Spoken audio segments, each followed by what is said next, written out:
Uttar Pradesh India का सबसे बड़ा स्टेट, पॉपुलेशन में नंबर 1, लोकसभा में 80 सीट, देश के ज्यादातर प्राइम मिनिस्टर्स यहीं से। फिर भी इतनी पावर के बावजूद क्या यूपी में तरक्की हुई है? एक तरफ अयोध्या में राम मंदिर, दूसरी तरफ बरेली, बालिया और बांदा में बेरोजगार युवा, एक तरफ गोरखपुर से गवर्नेंस का घोषणा, दूसरी तरफ हाथरस में साइलेंस की घंटी।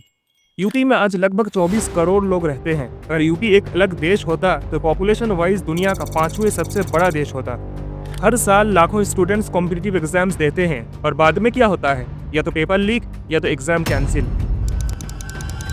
2023 में यूपी पुलिस कांस्टेबल एग्जाम में लाखों लोगों ने अप्लाई किया, जबकि सिर्फ कुछ हजार वैकेंसीज थी। और जब नौकरी मिलती है तो पॉलिटिकल इन्फ्लुएंस का खेल अलग ही लेवल पे होता है। आखिर ये सिस्टम कब ठीक होगा? सीएम बोलते हैं गुंडागर्दी बंद हुई है, लेकिन एनसीआरबी डेटा कहता है औरतों के अगेंस्ट सबसे ज्यादा क्राइम यूपी में है। दलित एट्रोसिटीज में यूपी का नाम हमेशा टॉप 3 स्टेट्स में होता है। यानी हर दूसरे या तीसरे दिन कोई दलित स्टूडेंट, मजदूर या महिला के साथ या तो थाना में टॉर्चर होता है या खेत में। एक और चीज, एनकाउंटर राज। 2017 से लेकर 2023 तक यूपी में 10,900 से ज्यादा एनकाउंटर्स हुए। सरकार कहती है यह क्रिमिनल्स के अगेंस्ट था, लेकिन एनएचआरसी और सुप्रीम कोर्ट ने बोला कि इससे रूल ऑफ लॉ की धज्जियां उड़ गई। हाथरस केस या उन्नाव केस, मीडिया से लेकर कोर्ट तक सब कुछ बोला गया, लेकिन असली इंसाफ मिला क्या? कानून का राज बनेगा या राजा का कानून चलेगा?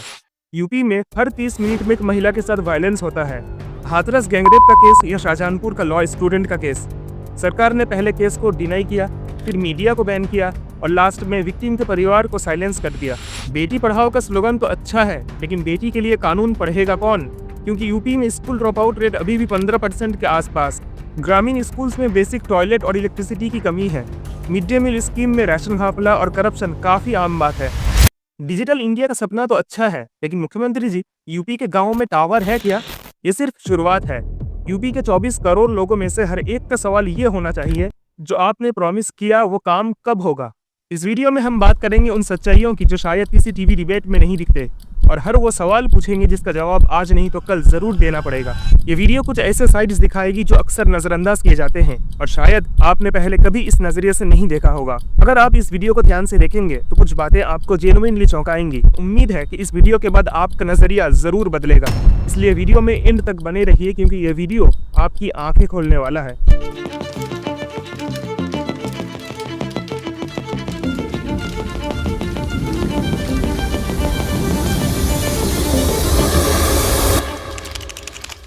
उत्तर प्रदेश में कानून का राज है। ये लाइन टीवी पे तो रोज सुनने को मिलती है, लेकिन जब ग्राउंड पे जाते हैं तो कानून सिर्फ कुछ लोगों के लिए काम करता दिखता है, बाकी लोगों के लिए बुलडोजर और एनकाउंटर। योगी सरकार का क्लेम है क्रिमिनल्स अब यूपी छोड़कर भाग रहे हैं, लेकिन डेटा कुछ और ही कह रहा है। 2017 से लेकर 2023 तक यूपी में हुए 10,900 से ज्यादा पुलिस एनकाउंटर्स, इनमें से 180 से ज्यादा लोगों की मौत हो गई। और जब सुप्रीम कोर्ट और एनएचआरसी ने सवाल उठाए तो सरकार चुप हो गई। यूपी का नया पॉलिटिकल ब्रांड बन गया है बुलडोजर बाबा, और इस बुलडोजर का टारगेट मोस्टली वही लोग जिनके खिलाफ एफआईआर तक नहीं होती। 2022 में प्रयागराज, कानपुर, सहारनपुर जैसे शहरों में घर तोड़ दिए गए बिना कोर्ट ऑर्डर के। ऐसा लगता है जैसे यूपी में कानून का पूरा प्रोसीजर बाईपास हो गया हो। नोटिस नहीं, ट्रायल नहीं, बस एक बुलडोजर और एक ऑर्डर। यूपी में लॉ एंड ऑर्डर का एक और चेहरा है, कम्युनल टारगेटिंग। हाथरस केस 2020 में दलित लड़की के साथ ब्रूटल गैंगरेप, पुलिस ने फैमिली की परमिशन के बिना रात के अंधेरे में बॉडी जला दी। उन्नाव केस में बीजेपी एमएलए पे रेप का आरोप लगा, लड़की ने बोला तो उसका एक्सीडेंट हो गया। और जब कम्युनल वायलेंस होता है, रामनवमी में हो या ईद के दिन, तो एफआईआर किस पे होती है? एक स्पेसिफिक कम्युनिटी पे। सीएम का स्लोगन तो है सबका साथ सबका विकास, लेकिन ग्राउंड पे तो लगता है सबका साथ एक का नुकसान। मुख्यमंत्री जी, ये कानून सबके लिए बराबर है या कानून सिर्फ उनके लिए है जो आपके वोट बैंक में नहीं आते? वोट के टाइम सबसे पहले प्रॉमिसेस किए जाते हैं दलित ओबीसीज के नाम पर, लेकिन उन्हीं लोगों को जस्टिस सबसे कम मिलता है। एनसीआरबी के हिसाब से यूपी में एससी एसटी के खिलाफ क्राइम्स सबसे ज्यादा रिपोर्ट होते हैं। क्या ये लोग सिर्फ वोट बैंक है या कॉन्स्टिट्यूशनल गारंटी भी कुछ मायने रखता है? यूपी में कानून का चेहरा अब न्यूट्रल नहीं रहा। पुलिस यूनिफॉर्म से ज्यादा पार्टी के झंडे दिखते हैं। कोर्ट ऑर्डर से ज्यादा टीवी डिबेट ज्यादा चलता है। जब भी यूपी की इमेज बनानी होती है, एक लाइन जरूर बोलते हैं, योगी राज में बेटियों की सुरक्षा सबसे पहले। पर रियल लाइफ में जब हाथरस की एक बेटी की लाश रात के अंधेरे में जला दी जाती है, जब उन्नाव में रेप विक्टिम का घर जला दिया जाता है, और जब यूपी में महिलाओं की लाशें सड़कों पर मिलती हैं, तो सवाल ये उठता है, बेटियों की सुरक्षा सबसे पहले या ये बस जुमलेबाजी है जो यूपी की इमेज बनाने के लिए बोली जाती है। 2020 का हाथरस केस याद है? 19 साल की दलित लड़की का गैंगरेप हुआ। पुलिस ने पहले डिनाई किया कि रेप हुआ ही नहीं। जब मीडिया और पब्लिक प्रेशर बढ़ा तभी एफआईआर लिखी गई और उसके बाद बॉडी को फैमिली के बिना परमिशन के जल्दी से जला दिया गया। सीसीटीवी फुटेज, ऑडियो सब प्रेशराइज्ड था। इवन फैमिली को घर के अंदर बंद कर दिया गया। यूपी पुलिस ने बोला लॉ एंड ऑर्डर के लिए जरूरी था। लॉ एंड ऑर्डर के लिए जरूरी था या एविडेंस डिस्ट्रॉय करने के लिए? एनसीआरबी 2022 के हिसाब से इंडिया में महिलाओं के खिलाफ सबसे ज्यादा क्राइम्स यूपी में रिपोर्ट होते हैं। रेप, अब्डक्शन, डोमेस्टिक वायलेंस सब में ऑलमोस्ट टॉप रैंक। और एफआईआर बहुत बार लिखी ही नहीं जाती जब तक मीडिया ना उठाए। क्या वुमेन सेफ्टी की बात सिर्फ प्रचार तक सीमित है? प्रचार में नारी शक्ति का कार्ड खेला जाता है, लेकिन जब एक लड़की जलती है तो टीवी साइलेंस हो जाता है। उन्नाव केस में लड़की ने हिम्मत दिखाई, बीजेपी के एमएलए पे रेप का इल्जाम लगाया। हाथरस गैंगरेप में पुलिस ने विक्टिम की लाश रात में जला दी, बिना पूछे, बिना पूरे सिस्टम को जगाए। जब सवाल उठाए गए तो जवाब नहीं आया, सिर्फ खामोशी आई। नारी शक्ति अब एक स्लोगन बन गई है। टीवी पे स्कीम्स लॉन्च होती है, मिशन शक्ति, पिंक पेट्रोल, वुमेन हेल्पलाइन, लेकिन जब किसी असली बेटी को मदद चाहिए होती है तो सिस्टम उसकी आवाज से ज्यादा उसका बैकग्राउंड चेक करता है, किस पार्टी से हो, किस वोट बैंक में हो। और अगर बेटी प्रोटेस्ट में दिख जाए या उसकी आवाज थोड़ी तेज हो तो उसका जवाब होता है एक बुलडोजर।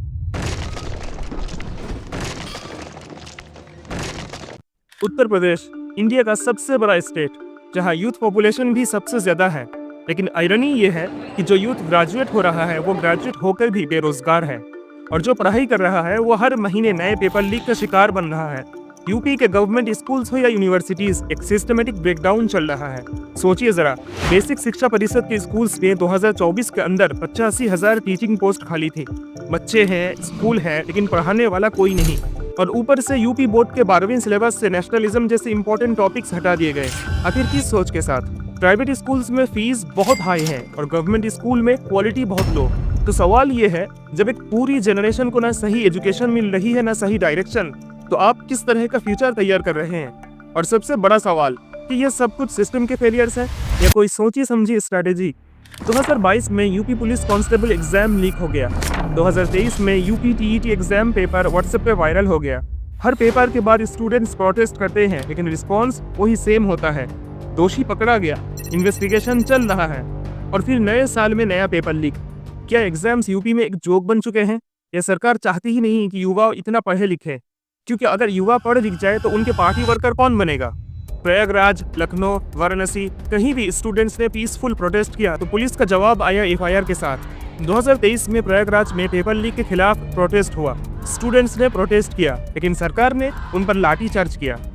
पुलिस, टीचर्स, लेखपाल, ग्राम पंचायत, हर सेक्टर में हजारों पोस्ट खाली है, लेकिन रिक्रूटमेंट नोटिफिकेशन या तो कोर्ट में अटका होता है या पेपर लीक होने के बाद कैंसिल हो जाता है। और अगर जॉब मिल भी जाए तो ट्रेनिंग के बाद अपॉइंटमेंट लेटर के लिए महीनों का इंतजार करना पड़ता है।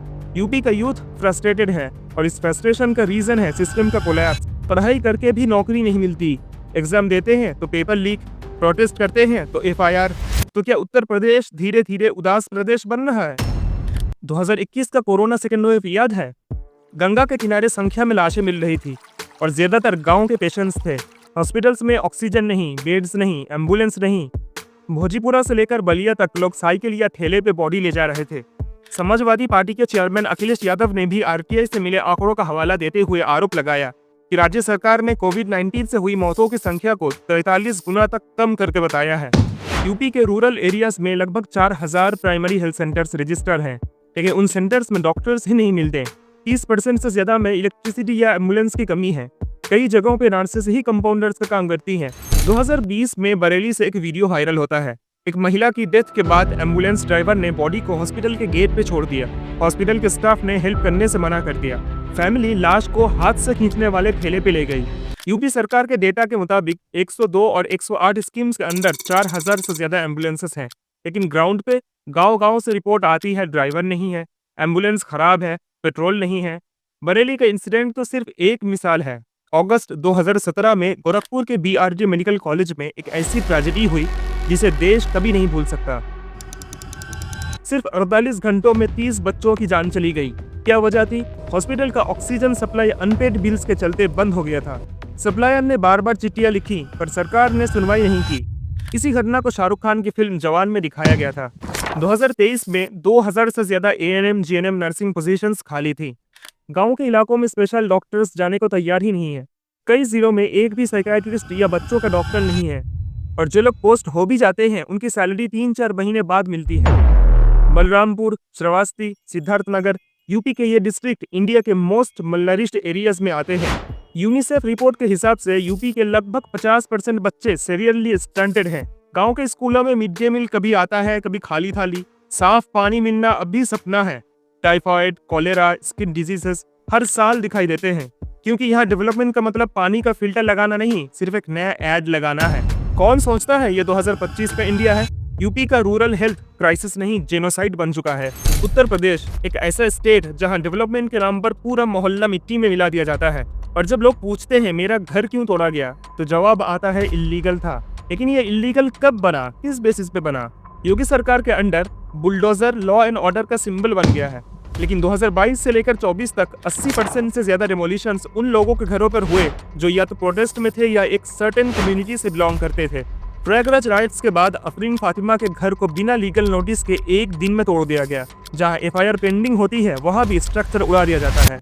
अगर जस्टिस बिना ट्रायल के हो रहा है तो ये डेमोक्रेसी है या डिक्टेटरशिप? सुप्रीम कोर्ट ने भी 2024 में क्लियर बोला, बुलडोजर पनिशमेंट नहीं हो सकता, ड्यू प्रोसेस जरूरी है। हर डिमोलिशन से पहले नोटिस देना जरूरी है। कम से कम 15 दिन का टाइम मिलना चाहिए। पूरे प्रोसेस की वीडियोग्राफी होनी चाहिए। अगर ये रूल्स तोड़े जाते हैं तो ऑफिसर्स पे एक्शन लिया जाएगा। यूपी इलेक्शंस के टाइम एक कॉमन पैटर्न होता है, किसी एक जगह कम्युनल वायलेंस, मस्जिद मंदिर का नैरेटिव, व्हाट्सएप पे फेक वीडियोस फैलाना, टीवी डिबेट्स में लव जिहाद और फिर वोट पोलराइजेशन। 2013 का मुजफ्फरनगर दंगा हो या कानपुर का 2022 क्लैश, विक्टिम्स हर बार आम लोग होते हैं और विनर्स होते हैं नेता। हर इलेक्शन में हेट स्पीच से उभर कर आते हैं। एमएलए से लेकर एमपीज तक ये ओपनली बोलते हैं। और हिंदुस्तान में रहना है तो राधे राधे कहना पड़ेगा, और वरना बंटवारे के समय जो सब पाकिस्तान गए थे, आप भी चले जाइए, यहाँ कोई जरूरत नहीं हो जाएगा।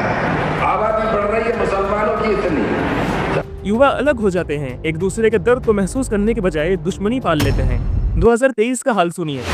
एक साल में 670 हेट स्पीच इवेंट्स रिकॉर्ड हुए पूरे इंडिया में, और इनमें से ज्यादातर उत्तर प्रदेश से। 104 हेट स्पीच, एक स्पीच जिसमें धर्म के नाम पे जहर खुल्लम खुल्ला बोला गया। मंदिरों के लाउड स्पीकर्स पे, रैलियों में, न्यूज पैनल्स पे, सब जगह सिर्फ एक ही आवाज, ये लोग देश के दुश्मन हैं।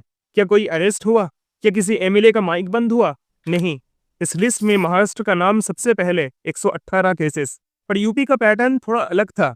यहाँ हेट स्पीच सरकारी यूनिफॉर्म में भी डिलीवर हो रही है। इंडिया हेट लैब ने बोला ये सिर्फ हेट स्पीच नहीं, ये वायलेंस की तैयारी है। सीएए प्रोटेस्ट के बाद यूपी पुलिस ने 1100 लोगों को अरेस्ट किया और 5,500 से ज्यादा डिटेन किए, ज्यादातर सिर्फ एक ही कम्युनिटी से। अगर कानून गार्ड की जगह गैंग बन जाए तो आम आदमी किधर जाएगा? ये सब हेट, बुलडोजर, राइट्स के बीच के असली मुद्दे सॉल्व हुए? एजुकेशन क्राइसिस वहीं के वहीं, हेल्थ केयर कोलैप्स और बढ़ गया, बेरोजगारी चरम सीमा पे, वुमेन सेफ्टी, औरतों के अगेंस्ट क्राइम में तो यूपी नंबर 1 है। लेकिन लोगों का ध्यान नफरत पे लगा दो तो क्वेश्चंस कोई नहीं पूछता। जितने दिनों तक लोग हिंदू मुस्लिम में लगे रहेंगे उतने दिनों तक असली सवाल स्कूल, जॉब, हॉस्पिटल, सेफ्टी कब्र में दफन रहेंगे। मतलब कब तक टीआरपी के तमाशे देखते रहेंगे? कभी तो असली मुद्दों पे सवाल पूछना पड़ेगा। यूपी के नाम पे सिर्फ ताजमहल या बनारस की गंगा आरती दिखाना ये एक पीआर स्टंट है, ग्राउंड रियलिटी नहीं। क्योंकि जब एक स्टेट का सबसे बड़ा एक्सपोर्ट बेरोजगार नौजवान हो, जब उसके गांव के बच्चों का फ्यूचर सिर्फ ड्रॉप आउट हो, जब हॉस्पिटल नहीं लेकिन हेट स्पीच फ्री डिलीवरी हो, और जब कानून से ज्यादा बुलडोजर पे भरोसा हो, तो यह सोचना गलत नहीं है कि कुछ तो सीरियसली गलत है। फाइनल क्वेश्चंस जो हर यूपी वोटर को खुद से पूछना चाहिए, क्या मेरे घर में नौकरी की बात होती है या सिर्फ धर्म की? क्या मेरे शहर में डॉक्टर्स मिलते हैं या सिर्फ नेता के पोस्टर्स? क्या मेरे वोट से डेवलपमेंट हुआ है या सिर्फ डेमोलिशन? क्या मैं वोट देने जा रहा हूँ डर में या भरोसे में? ये वीडियो न किसी पार्टी के खिलाफ है न किसी धर्म के, ये सिर्फ एक आईना है जिसमें यूपी की असली सूरत दिखती है। और अगर आपको गुस्सा आ रहा है तो शायद इसलिए क्योंकि कहानी सच है। अगर आप चाहते हो कि ये वीडियो ज्यादा लोगों तक पहुंचे तो लाइक कीजिए, शेयर कीजिए और कमेंट में लिखिए यूपी को सिर्फ स्लोगन नहीं डेवलपमेंट चाहिए। अगली वीडियो किस स्टेट पे हो नीचे कमेंट में बताइए, और हाँ, चैनल को सब्सक्राइब करना ना भूलें। मिलते हैं अगली वीडियो में, तब तक के लिए साइनिंग ऑफ।